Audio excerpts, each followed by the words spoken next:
Hello fight fans, thanks for joining us at MMA Insider. Before we get rolling with today's news, show some love by hitting that like button and subscribing. Now let's uncover the latest happenings in MMA. Joe Rogan has one name who he thinks Ilia should be matched with following UFC 317. Ilia went one-on-one with Charles Oliveira in the main event of Saturday's pay-per-view card. The two collided for the vacant UFC lightweight championship. The fight hit the mat briefly before Oliveira was stood back up. Once the action resumed on the feet, Ilia clocked Oliveira with a right hook, followed by a left for the knockout victory. Ilia has now captured gold in a second weight class, and Rogan feels there's one opponent for Ilia that stands above other options. During the UFC 317 broadcast, Joe Rogan weighed in on what should be next for Ilia. In Rogan's mind, the answer is Islam Makhachev.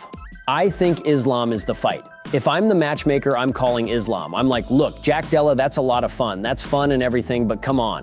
Maybe when they call him up and they say, is there a number? Is there a number we can do? Makhachev is poised to challenge Jack Della Maddalena for the UFC welterweight championship at a date to be determined. Ilia has claimed that the UFC brass asked him not to mention the possibility of chasing Makhachev to 170 pounds. There appears to be no indication that Ilia versus Makhachev will happen anytime soon. During the UFC 317 broadcast, Paddy Pimblett, Justin Gaethje, and Arman Tsarukyan were shown prominently as potential contenders. Pimblett even had a stare down with Ilia inside the octagon, but UFC CEO Dana White insists that wasn't part of the plan and he was none too pleased about the situation. Thank you so much for tuning into today's video. Your dedication and support fuel our passion to bring you the latest and greatest in the MMA world. If you enjoyed today's news, please give us a thumbs up and share it with fellow MMA fans. Remember to subscribe to stay in the loop with daily MMA updates. We've got a lot of exciting news, interviews, and analysis coming your way every single day. Your engagement helps us grow and serve the MMA community even better. Once again, thank you for being an integral part of our daily MMA journey.